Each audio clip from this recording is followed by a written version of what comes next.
ነገር ግን ሰዎች ምን ያደርጋሉ? እኛ ሙስሊሞች በማርያም ምናምን አይመስላቸውም። ለዛ ነው እንጂ የአደባባይ እውነታ ነው። እኛ በማርያም ድንግልና ዙሪያ ላይ ቅንጣት ያክል ጥርጥር የለንም፣ እናምናለን ድንግል ናት። እሺ በጣም አመሰግናለሁ። ማለት ትንታኔ በጣም ደስ ስላለኝ ነው።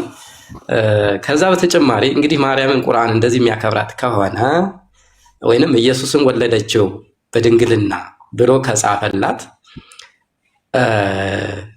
ኢየሱስ በእናንተ በእኛ ኢየሱስ በእናንተ ማን ነው? ኦኬ በጣም ጥሩ። በእኛ ኢየሱስ በእናንተ በእኛው ኢየሱስ በእናንተ ማን ነው ስትለኝ አንድ ነገር ግልጽ የተረዳሁት ነገር በእናንተውም ኢየሱስ በእኛውም ኢየሱስ ነው። ነገር ግን በክርስትናውና በእስልምናው መካከል ያለ አመለካከት ልዩነት ወይንም የመረጃ ልዩነት አለ። እንዴት ካለ ይቅርታ አንዴ። እሺ በእናንተ ኢየሱስ ከሆነ ድንግል ማርያም የወለደችው ኢየሱስ ከሆነ በእኛም ኢየሱስ ነው የምንለው ወይንም ክርስቶስ እንለዋለን አንዳንዴ። ከዛ ውጭ አሁን ኢየሱስ ድንግል ማርያም ከወለደችው ሙሐመድ ማን ነው እናንተ? አዎ በጣም ጥሩ። እሺ አይ ጥያቄው ግን አንድ ባንድ ቢመልስልህ ደስ ይለኛል። እሺ ሁለቱንም ልመልስ። እሺ ያዘውና አንድ ባንድ መመለስ ትችላለህ። ችግር የለውም። በቃ አሁን በደንብ አድርገህ አድመጠኝ። እኛ ጋር ስትመጣ እኛ ጋር ለምሳሌ ኢየሱስ ምናምን ስንል እንግዳ እንዳይሆንብህ በእኛው ኢሳ ብለን ስንጠራው በአረብኛ ቀዳማዊ አረብኛና ዳህራዊ አረብኛ የሚባል ነገር አለ። የመጀመሪያው የቀድሞ አረብኛና በኋላ የመጣ አረብኛ ቋንቋ ስላለ በቋንቋ ደረጃ ሊለያዩ ይችላሉ። ልክ በአማርኛ ኢየሱስ ስትል በእንግሊዝኛ ጄሱስ ብለህ ስትጠራ ልክ እንደዛው እንደማለት ነው። ልዩነቱ ቋንቋው እንጂ የቋንቋ ዘዬ እንጂ የሚለየው ማንነቱ አይደለም። የክርስቶስ ማንነት የተለየ አይደለም። ግን በቋንቋ ደረጃ ሰዎች ሲጠሩት በተለያየ ቋንቋ የተለያየ ትርጉም ሰጥተህ ልጠራው ትችላለህ። ከዛ አንጻር ነው እንጂ እኛ ኢሳ እንለዋለን፣ ክርስቲያኖች ኢየሱስ ይሉታል። እንግሊዝ ሀገር ብትሄድ ኢየሱስ ይላሉ። በአረቡ ምድር ብትሄድ ለምሳሌ መሳያ ብሎ ሲጠሩት ትመለከታለህ። መሳያ ማለት የተቀባ ማለት ነው። ኢየሱስ አልመሲህ ሲባል በቃ እንደዚህ የተለያየ በቋንቋዎች ደረጃ በተጠሩ ቁጥር ክርስቶስ ይለያያል ማለት ሳይሆን ይሄ የቋንቋ ዘይ ነው። ገብቷል? እንደዛ ነው የምንረዳው። ሁለተኛ ኢየሱስም ሆነ ነብዩ መሐመድ በእኛ በሙስሊሞች ሁለቱም ነብይ ናቸው። ገብቷል? ሁለቱም ነብይ ናቸው። ሁለቱም አምላክ የመረጣቸው ሁለቱም ለሰው ልጆች በጊዜያቸውና በወቅታቸው እውነትን ይዞ የመጡ ናቸው። ክርስቶስ ለበኒ እስራኤላኖች በነበረበት ዘመን እውነትን ይዞ መጥቶ እውነትን ያስተማረ የተከበረ አምላክ ከመረጠው ከምርጥ ነቢያቶች ውስጥ አንዱ ነው ብለን እናምናለን። ነቢዩ ሙሐመድም ልክ እንደዛው በመጨረሻው ዘመን የመጡ የመጨረሻ ነቢይ ናቸው፣ አምላክ የመረጣቸው ነቢይ ናቸው ብለን እናምናለን። በእነሱ በነቢይነታቸው አንዱንም ነቢዩ ሙሐመድንም ሆነ ክርስቶስን አንዱን አምላክ ነው አንዱን ነቢይ ነው የምንለው የምንለያያቸው ነገር የለም። ሁለቱንም በነቢይነት ነው የምንቀበላቸው። ገብቷል? ልክ እሱም ብቻ ሳይሆን ሙሴንም፣ አብርሃምንም፣ እስማኤልን፣ ኢስሐቅን፣ ያዕቆብን፣ ዘከሪያ፣ ዙልክፍል እያንዳንዱ ነቢያቶችን በነቢይነት እንቀበለዋለን። ለምን? አምላካችን አላህ እኛ ሙስሊም ስንሆን አንድ ሰው ሙስሊም ነው ሲባል ነቢያቶችን መለያየትና መነጣጠል አይችልም። ቁሉ አመና ቢላህ በኃያሉ በአንዱ ኃያሉ አምላክ አምነናል በሉ። ወማ ኡንዚለ ኢለይና በእኛ ላይ በተወረደው በነቢዩ ሙሐመድና በመልእክታቸው ወማ ኡንዚለ ኢላ ኢብራሂም ወኢስማኤል ወኢስሐቅ ወያዕቆብ ለኢስማኤልም ለኢስሐቅም ለአብርሃምም ለነቢያቶች በተሰጣቸው አምነናል በሉ። በእነሱ ነቢይነትም ተቀበሉ። ወማ ኡቲየ ሙሳ ወኢሳ ለሙሳና ለኢሳ እንደውም በተሰጠውም አምነናል በሉ። ላኑፈርቁ በይነ አሐድ ሚንሁም ከእነሱ መካከል አንድንም ነቢይ ሳንለይ ነው ማለት ነው። ምክንያቱም ከነሱ መካከል አንዱ ነቢይ ነው፣ አንዱ ነቢይ አይደለም፣ አንዱ አምላክ ነው፣ አንዱ ሰው ነው ሳንል በነቢይነት ጠቅላላ እንቀበላቸዋለን። ለምንድን ነው ካልከኝ እኛ ሙስሊሞች ነን። የምናመልከው አንዱን ኃያሉን አምላክ በብቸኝነት ነው። ነቢያቶችን ግን በአጠቃላይ እንደ ነቢይነት እንቀበላቸዋለን ማለት ነው። ይሄ ነው የኛ የሙስሊሞች አቋም። ግን ቅድም አንድ ነጥብ አንስታለኛል፣ ካልረዘመብህ አብራራዋለሁ። በክርስቶስ ዙሪያ ላይ እኛ ከክርስቲያኖች የምንለይበት ነገር ስላለ ጥያቄ ከፈጠረብህ እመልስልሃለሁ። እንዳለበዛበት ጥያቄ ሌላ ካለ ቀጥል። እሺ አሁን ድንግል ማርያም የወለደችው ኢየሱስን እንደ ነብይ ነው እናንተ ጋር የምትቆጥሩት። ሁለተኛው ደግሞ መሐመድ ነው እና መሐመድ እና ኢየሱስ። ስለዚህ አሁን ድንግል ማርያም የወለደችው ኢየሱስ ነው ብላችሁ ታምናላችሁ? ትክክል አይደል? ትክክል፣ ልክ ነህ። ኦኬ። ስለዚህ ሁሎችም እውነተኛ ነብይ ናቸው። ስለዚህ አሁን የሙሐመድ እናት ማን ነበረች? የነቢዩ መሐመድ እናት አሚና። ስለዚህ አሁን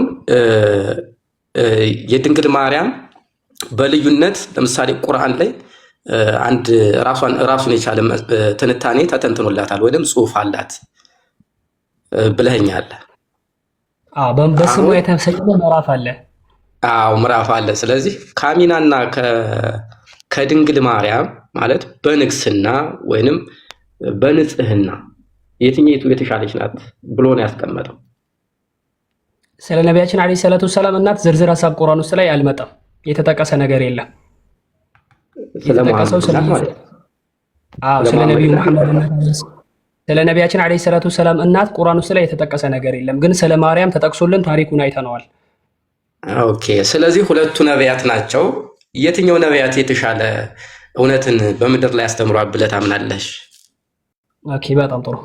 አሁን በደንብ አድርገህ ስመኝ። ምናልባት ቀድም አላደመጥከኝም ይሆናል። እኛ በነቢያቶች በኩል አንዱን ከአንዱ የምናበላለጥበት ነገር የለም። ሁሉም እውነትን ይዞ መጥቷሉ፣ እውነትን አስተምሯሉ። ሁሉም ነብይ ናቸው፣ ሁሉንም እንቀበላቸዋለን። አንዱን ከአንዱ ይሄ አንዱ ሰው ነው፣ አንዱ አምላክ ነው፣ አንዱ ደረጃው ከፍ ይላል፣ አንዱ ደረጃው ዝቅ ይላል ሳይሆን ነቢያቶች በአምላክ ዘንዳ የተለያየ ደረጃ ሊኖራቸው ይችላል። እኛ ግን ስንቀበላቸው ሁሉንም እኩል በነብይነት ነው የምንቀበለው እንጂ አንዱን አምላክ አንዱን ሰው አድርገን ወይንም አንዱን የበታች አንዱን የበላይ አድርገን አይደለም የምንቀበለው። ገብቷል? እኛ ስንቀበል ነብዩ መሐመድንም ሆነ ኢየሱስን እነሱን ሁለቱም ብቻ አይደለም ሙሴንም ሆነ አብርሃምንም ሆነ እስማኤልንም ሆነ ኢሳቅንም ሆነ ነቢያቶችን በአጠቃላይ ስንቀበላቸው እንደ ነብይነት በነብይነት ዋጋ ነው የምንቀበላቸው። ከዛ ውጪ ደረጃቸውን በእኛ ዘንዳ እከሌ ትንሹ ነብይ ነው፣ እከሌ ነብይነቱ ዝቅ ያለ ነው፣ እከሌ ነብይነቱ ከፍ ያለ ነው እያልን ደረጃቸውን እያበላለጥን አይደለም የምንቀበላቸው። እኛ ዘንዳ ስንቀበል አምላክ ዘንዳ ደረጃቸው ይበላለጣል አይበላለጥም ሌላ ጉዳይ ነው። ነገር ግን እኛ ሙስሊሞች ስንቀበል ነቢያቶችን አንለያይም። ገብቷል? ለምሳሌ አይሁዶች ክርስቶስን የካዱበት ምክንያቱ አንዱ ምንድነው? ሙሴን ተቀበሉ ክርስቶስን ሐሰተኛ ነው መሲህ አይደለም ብሎ ተቀበሉ። ክርስቲያኖች ደግሞ ሲቀበሉ ሙሴንና ኢየሱስን ተቀበሉና ነብዩ መሐመድ ሐሰተኛ ናቸው ብሎ ተቀበሉ። እኛ ሙስሊሞች ጋር ስትመጣ ግን ሙሴም ሆነ ኢየሱስ ነብዩ መሐመድ ሁሉም እውነትን ያስተማሩ አንዱን ኃያሉን አምላክ በብቸኝነት አምልኩ፣ እኛ የፈጣሪ መልእክተኛ ነብይ መሆናችንን አምናችሁ ተቀበሉ ነው እንጂ ያሉት ሌላ የተናገሩት ነገር የለም። ቁርአን ላይ ስትመጣ ነብዩ መሐመድ አለይሂ ሰላቱ ሰላም ምን ብሎ ነው ያስተማሩት? ቁል ኢና አነ በሸሩ ምስሉኩም ዩሃ ኢለይ፣ እኔ ልክ እንደናንተው አይነት የሰው ልጅ ነኝ። አናማ ኢላሁኩም ኢላሁ ዋሂድ፣ ነገር ግን ለኔ የሚመጣልኝ ወሂ ወይንም መልእክቱ አንዱን ኃያሉን አምላክ በብቸኝነት አምልኩ የሚል ነው ብሎ ነው ያስተማሩት። ስለዚህ እነሱ ምንድናቸው? ሰው ናቸው፣ ነብይ ናቸው፣ መልእክት ይደርሳቸዋል። ያ መልእክት ደግሞ ምንድነው? አንዱን ኃያሉን አምላክ በብቸኝነት አምልኩ ነው። ልክ ኢየሱስንም ስትጠይቀው ምንድነው? ነብይ ነው። ወረሱለን ኢላ በኒ እስራኤል፣ ወደ በኒ እስራኤሎች መልእክተኛ አድርጎ ይልኳል። ታዲያ ምን ብሎ ነው ያስተማረው? ምንድነው የተናገረው? ኢነላሃ ረቢ ወረብኩም ፈዕቡዱሁ ሀዛ ሲራጡን ሙስተቂም፣ አላህ ጌታዬና ጌታችሁ ነው፣ ይህ ቀጥተኛው መንገድ ነው ነው። ስለዚህ ክርስቶስም አንዱን ኃያሉን አምላክ አምልኩ፣ ነብዩ መሐመድም አንዱን ኃያሉን አምላክ አምልኩ ካሉ እነሱ መካከል የምንለይ ነገር የለም። ሙሴንም ስትመጣ ያው ነው። ልክ ለምሳሌ በመጽሐፍ ቅዱስም ስትመለከተው በማርቆስ ወንጌል ምዕራፍ 12 ከቁጥር 29 ላይ ክርስቶስ ምንድነው ያለው? እስራኤል ሆይ ስማ ከተዛዛይቱ ሁሉ ፊተኛይቱ ጌታ አምላካችን እግዚአብሔር አንድ ጌታ ነው። ጌታ ምናችን? አምላካችን። በደንብ ይገለብ አርበክ ስማኝ። ጌታ አምላካችን አንድ እግዚአብሔር ነው ብሎ ካስተማረ ክርስቶስ ሙሴስ ምንድነው ያስተማረው ስንል እሱም ኦሪት ዘዳግም ምዕራፍ 6 ቁጥር 4 ላይ እስራኤል ሆይ ስማ ጌታ አምላካችን የይሖዋ አንድ ጌታ ነው። ስለዚህ ሙሴም አንድ ጌታ ነው እሱን እናምልክ ነው። ኢየሱስም አንድ ጌታ ነው እሱን እናምልክ ነው። ነብዩ መሐመድም አለይሂ ሰላቱ ሰላም አንድ አምላክ ነው እሱን እናምልክ ነው። ለምንድን ነው የምንለያቸው? አንዳቸውም እኔ አምላክ ነኝ አምልኩኝ፣ እኔ እንደዚህ የተለየው ነኝ ካላሉ ሁሉንም በምን እንቀበላለን? እውነትን አስተምሯሉ ብለን እንቀበላቸዋለን እንጂ እኛ ጋር ልዩነት የለም። ልዩነት ያለው በአይሁድና በክርስትና ላይ ነው እንጂ ሙስሊሞች ጋር ስትመጣ በነቢያቶች ዙሪያ ላይ እኛ አንለያይም፣ ሁሉንም እንቀበላለን። ለዚህ ነው ላ ኑፈሪቁ በይነ አሐድ ሚንሁም ወነሕኑ ለሁ ሙስሊሙን፣ ከነሱ መካከል አንድንም ሳታለያዩ በእነሱ ላይ እመኑ ተብለናል። ገብቷል? ስለዚህ የማመን ግዴታ ስላለብን እናምናለን፣ አንለያይም፣ አናበላልጥም። አንዱን ትንሽ፣ አንዱን ከፍ፣ አንዱን ዝቅ፣ አንዱን ወደ ላይና ወደ ታች አናደርጋቸውም ነው እያልኩ ያለሁት። ሐሳቤ ግልጽ ነው ብዬ አስባለሁ። ከዚህ በላይ ኦልሬዲ እንዴት እንደማስረዳት አላውቅም። እሺ፣ በጣም ቴንኪው አመሰግናለሁ። እንትን ነው ማለት አሁን እናንተ በነቢያት ውስጥ ክርስቶስን በነቢይ ውስጥ ነው የሰየማችሁት። እኛ ደግሞ ክርስቶስን የተለየ አድርገን ከነቢያት መካከል አያስቀምጠው። ክርስቶስ ከነቢያት ውስጥ ሳይሆን ማለት በቁርአን ውስጥ ተቀምጧል። አንተ እንዳስረዳኸው በቁርአን ውስጥ አለ ከመጽሐፍ ቅዱስ።